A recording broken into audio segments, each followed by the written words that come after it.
Meus irmãos, eu vos saúdo na paz do Senhor. Amém. Quantos estão felizes com Jesus aqui? De verdade agora, quantos estão muito felizes com Jesus aqui? Graças a Deus, graças a Deus. Quero louvar a Deus, porque uma vez mais estou aqui nesta igreja para poder fazer menção da palavra de Deus. Trago a bênção do meu pastor presidente, pastor José Raimundo do Nascimento. Estou aqui também com a bênção da minha esposa, que me acompanha. Louvado seja Deus pela sua vida.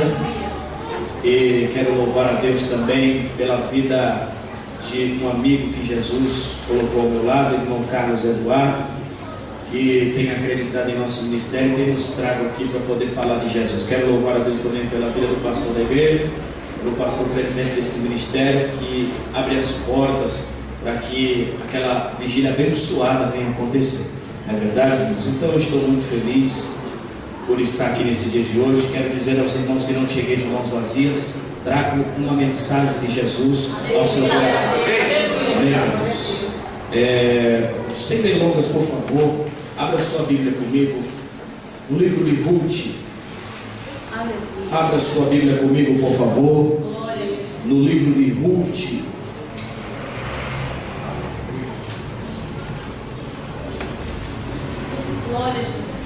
Graças a Deus. Louvado seja Deus pela vida de todos que aqui estão, os que vieram, tragos pelo Espírito Santo de Deus.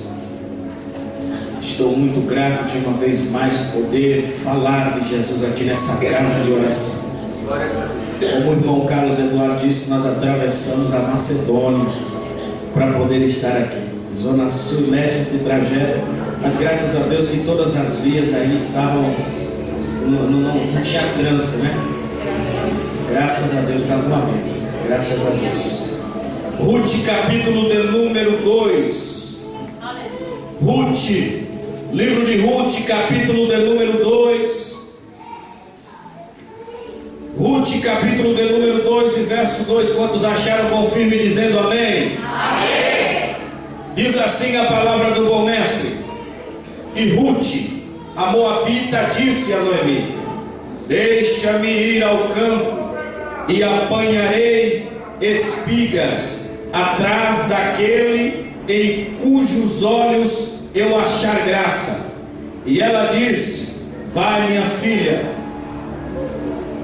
Foi, pois, e chegou e apanhava espigas no campo após os segadores. Repita comigo essa frase: após os segadores. Após os segadores. Com mais força e mais alegria: após os segadores. Após os segadores. Até aí eu vou continuar a leitura. E caiu-lhe em sorte uma parte do campo de Boaz, e era da geração de Elimeleque. Quantos podem adorar a Jesus por esta palavra? Nesse momento, feche seus olhos, cubra sua cabeça. Senhor, meu Deus e meu Pai, eu te agradeço, porque uma vez mais estou tendo a rica oportunidade de ministrar a sua palavra.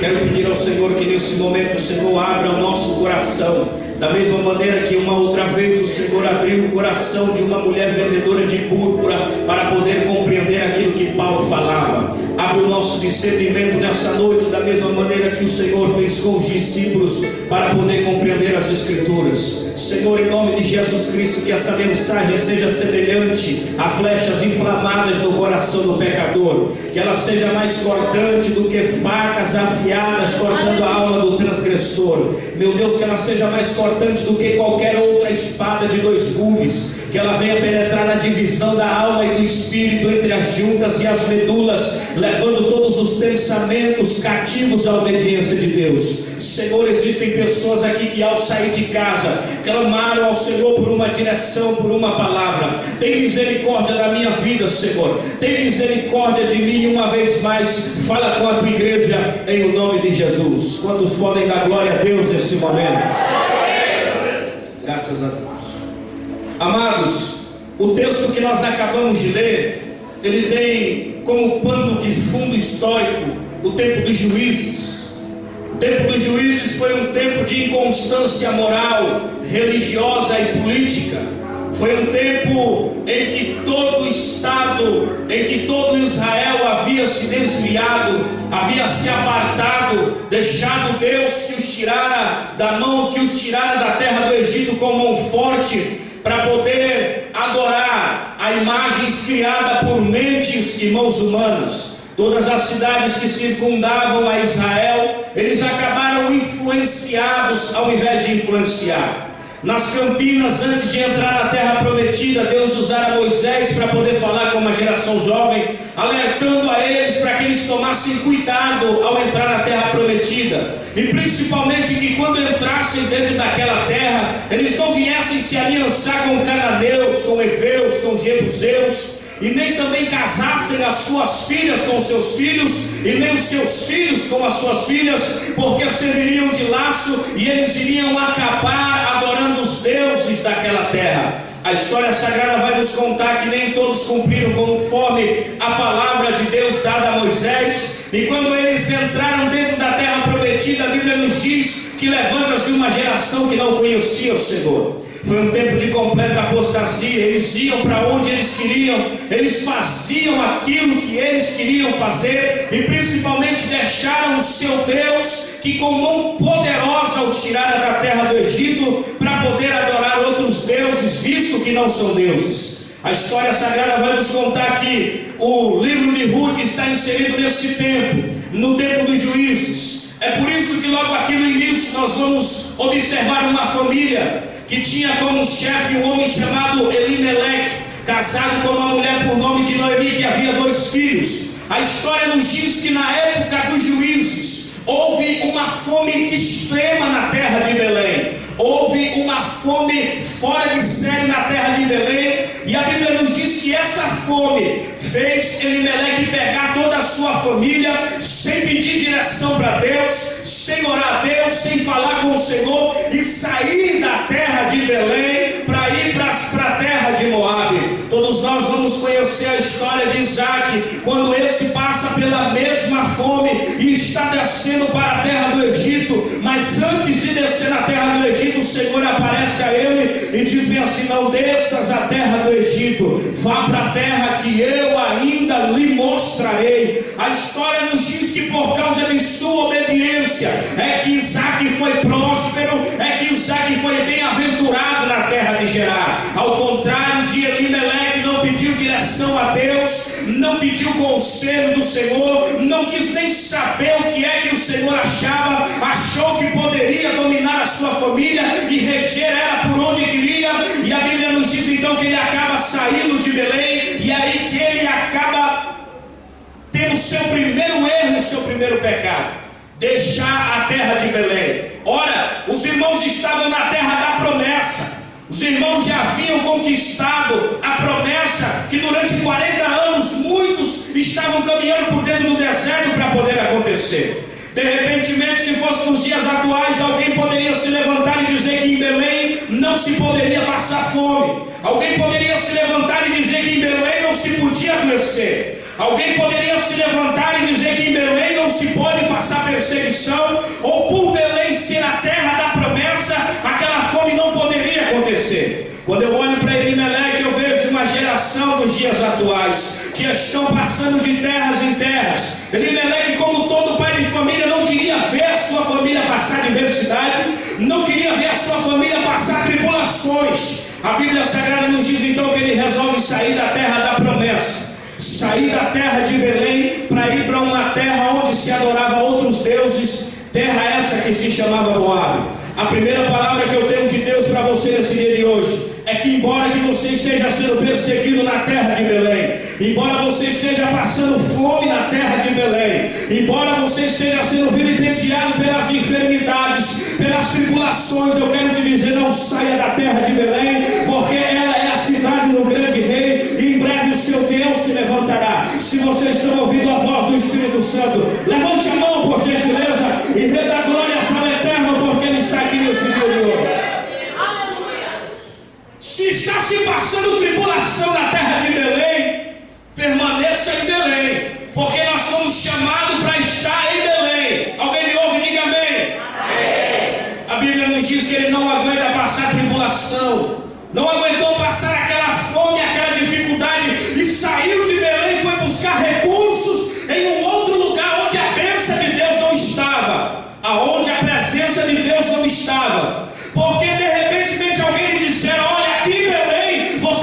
passando fome. Aqui em Belém vocês estão passando adversidade. Mas há uma terra fora de Israel, aonde se tem pão para comer, os campos estão brancos, pronto para cega. Logicamente que Elimeleque era semelhante a muitos crentes dos dias de hoje. Se eu estou passando uma adversidade aqui, eu vou sair daqui e vou para lá. Se eu estou enfrentando sofrimentos aqui, se a minha família está passando tribulações aqui, eu não posso ficar aqui, eu tenho que sair daqui e ir para onde a prosperidade está acontecendo. Mas nem todo lugar que tem prosperidade, milagre, Deus está presente. A Bíblia Sagrada vai nos contar que ele sai de Belém e vai para a terra de Moabe, achando que seria próspero, achando que seria abençoado, achando que a sua família seria bem-aventurada. Eu quero te dizer que eu tenho uma palavra séria de Deus para a sua vida nesse dia de hoje, e que não vim aqui tentar arrancar sorriso e nem impressionar ninguém. Eu vim aqui para te dizer que o Deus de Israel está olhando para você e sabe que você está titubeando em ficar em Belém ou sair dela. A Bíblia nos diz que quando ele sai de Belém, chega dentro de Moabe, a primeira coisa que aconteceu foi ele morrer. Por mais que seja radical ou pesado o que eu estou lhe falando, se você sair de Belém, você morre. Tem que começar a gravar cada manhã. E se não bastasse isso, a Bíblia nos diz que naquele momento em que ele sai de Belém, a mão de Deus está contra eles. Saindo da casa de Belém, eles entram dentro daquela terra e acontece uma desgraça na família. Quando eu olho para os olhos de Noemi, para o seu pensamento, para as intenções do seu coração, mais tarde em alguns versículos ela vai dizer: a mão do Senhor se descarregou contra mim. Estando na terra de Belém, a história sagrada vai nos contar que há uma outra história por aí afora. Depois que os seus pais morreram, agora os dois moços, Malom e Quilion, estão tomando conta da casa, são chefes da família.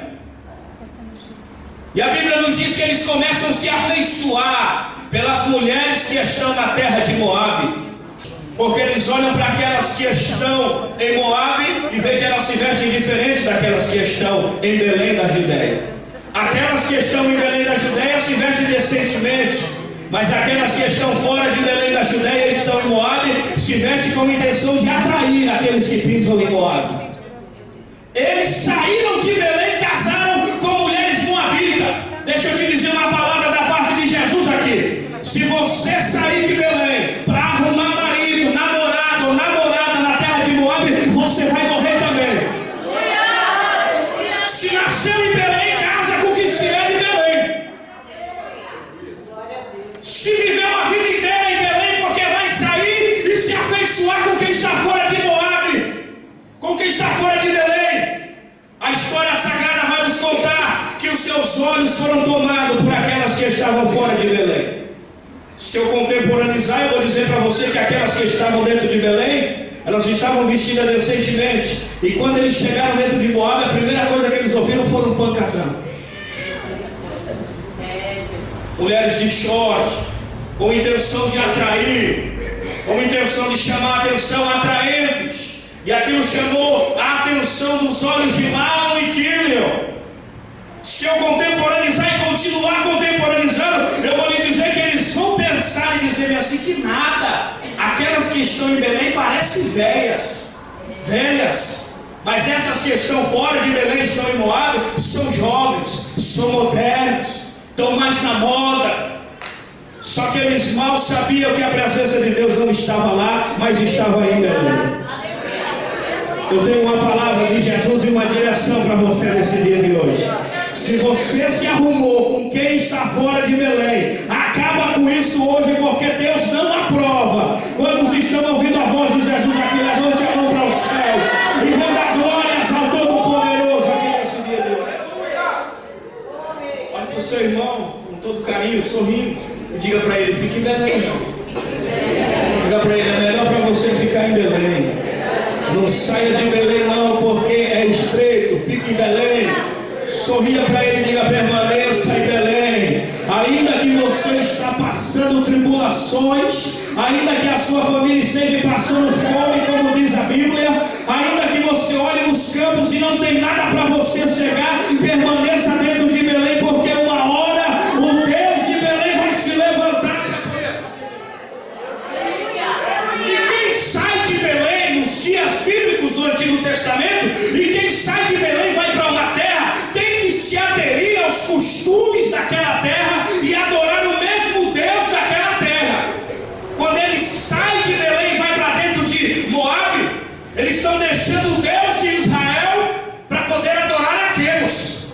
Quemos, que era a principal entidade dos Moabitas. O culto a esse Quemos envolvia práticas imorais, e se não bastasse isso, Quemos pedia como oferta não R$50, como muitas das vezes nós pedimos aqui, não R$10, como muitas das vezes a gente pede, não poucas ofertas. Sabe o que ele pedia? Ele pedia filhos em sacrifício ao seu culto e como oferta a ele. Eles deixam Deus de Israel, que ao invés de pedir o filho, Deus, seu único filho, louvado seja Deus, para todo aquele que nele crê não pereça e tenha a vida eterna, para poder ir para uma terra onde o Deus de lá pede o filho. Era uma grande desonra, era uma completa desonra sair da terra de Israel para poder ir para uma outra terra. Se eles viessem de outra terra para cá, eram bem recebidos aqui. Mas sair daqui, sair de Belém, para ir para uma terra distinta, deixar o Deus que o tirara da terra do Egito, para poder adorar esculturas criadas por mentes e mãos humanas, por tradições familiares, porque o meu bisavô creu, o meu tataravô creu, meu pai creu, eu também vou crer. Não, Senhor. O verdadeiro Deus é o Deus de Israel, é o Deus que está dentro de Belém. Ainda que tem coisas diferentes acontecendo, ainda que tem sinais acontecendo lá, ainda que alguma coisa está se movimentando lá e você acha que é bom, permaneça em Belém. Deus está dizendo para você, eles estão em Belém, os dois filhos de Elimeleque morrem. Agora Noemi, depois da tribulação, é que vai reconhecer que não podia ter saído de Belém. Só que agora ela está na terra de Moabe, e alguém vai trazer notícias de Belém dizendo para ela: Noemi, o seu Deus, o Deus da terra de Belém, visitou o povo. Agora eles estão cegando lá em Belém. Agora eles estão fartos lá em Belém, porque o Deus de Belém abençoou. Ela estava completamente destruída na terra de Moabe. E consequentemente alguém vem e diz para ela: faz o seguinte, Noemi, sai de Moabe e volta para Belém. Você foi destruída em Moabe, você passou tribulação, você perdeu a sua família. Ela mesmo diz quando chega em Belém: parti cheia e voltei de mãos vazias, com uma direção errada da parte do meu marido. Fora destruída na terra de Belém, mas alguém vem agora e a misericórdia de Deus se manifesta e diz bem assim: volte para Belém hoje, porque você perdeu na terra de Moabe, você sofreu na terra de Moabe, você saiu de Belém em rebeldia, mas Deus está mandando lhe dizer nesse dia de hoje: volte para a terra de Belém. As misericórdias de Deus são a causa de nós não sermos consumidos. Deus está dizendo para você: venha para Belém nesse dia de hoje, venha para Belém nesse dia de hoje. Você perdeu, você foi humilhado, você apanhou, você sofreu, passou pela moinha, mas Deus está dizendo para você: ainda há esperança para você dentro da casa de Belém. Se você voltar, Deus muda a sua história. Quem pode levantar a mão para os céus aqui e render glória? Ela chama suas duas noras e despede as duas. Uma volta para a sua terra, para os seus pais e para os seus deuses. Uma permanece com ela, essa é Ruth. A Bíblia nos diz que elas voltam agora para a terra de Belém, no tempo das cegas, entre março e abril. A Bíblia nos diz que quando elas chegam na terra de Belém, todos estão observando elas chegar. Alguém diz: olha aí Noemi. Ela disse: não me chame Noemi, me chame Mara, porque eu estou muito angustiada e eu estou muito amargurada. Saí da terra de Belém. Quando ela volta para a terra de Belém, ela volta como exemplo. Aqueles que olharam para ela e disseram: está vendo? Não é bom a gente sair de Belém. É bom a gente permanecer na casa de Belém. Ainda que nós estejamos sofrendo, irmão Carlos Eduardo, ainda que nós estejamos sendo apontados e caluniados, ainda que as coisas ao nosso redor nos mostram que a cada dia mais será pior a nossa vida, mas eu quero te dizer nesse dia de hoje: permaneça na terra de Belém. Fique aqui, daqui é seguro. Fique na casa de Belém, ainda que a casa de Belém seja pequena e não tenha um grande grupo de círculo de oração, ainda que a casa de Belém não tenha pastores com formações e com programas de televisão, com programa no rádio, ainda que na casa de Belém você não vê ninguém com óleo ungido, com toalha santa, com até mesmo meia ungida, mas permaneça na casa de Belém, porque dentro de Belém se preze a lei, é a palavra de Deus. A história nos diz, ela volta agora para Belém. Estando dentro de Belém, a Bíblia nos diz que a moça que volta com ela era Ruth Moabita. Eu começo a aprender que ela era uma moça despertada e principalmente trabalhadora. A história nos diz que ela chama, nós entramos no texto agora, ela chama a sua sogra para uma conversa e diz: eu vou para o campo, vou colher no campo atrás daquele em que eu achar favor. Em Levíticos capítulo 19 e no verso 9, Deus dá uma lei a Moisés dizendo que todo aquele que plantasse uma vinha, ou que plantasse algum campo, searas, que plantasse trigo, no dia da cega, ele deveria colher a melhor parte. Alguém me ouve, diga amém. Amém. Ele deveria colher a melhor parte. Porém, aquilo que ficasse no chão e os cantos, ele não poderia cegar. Tinha que deixar para os pobres. Isso se chamava um quinhão dos pobres. Ele não poderia pegar os cantos, ele poderia pegar a melhor parte, a parte do meio. Ele poderia cegar uma boa parte, mas os cantos e aquilo que ficasse no chão pisoteado, em caso da vinha, aquilo que ficasse no chão apodrecido, ele não poderia pegar. Em caso da seara, das espigas, aquilo que ficasse amassado no chão não se pega. Deixa para os pobres e principalmente para os estrangeiros, no caso de Ruth. Quando Ruth sai para poder colher espigas, fazer a colheita também das espigas e da cevada, a história vai nos contar que ela chega em uma parte do campo de Boaz. E quando ela chega no campo de Boaz, ela chama aquele que estavam sobre ou encarregado nos segadores e diz para ele: me deixa cegar aqui nesse campo. A Bíblia nos diz que ela entra dentro desse campo e começa a colher. E todos sabem quem é Noé, quem é Ruth por causa de Noemi. Alguém me ouve? Diga amém. Amém. A Bíblia vai nos contar então, queridos e amados irmãos, que ela começa a trabalhar naquele campo. Boaz chega agora de um outro lugar e pergunta: quem é essa moça? O que estava, o encarregado, vai dar o parecer sobre Ruth. Vai falar bem assim: essa moça chegou aqui bem cedo. E desde cedo está aqui trabalhando. Está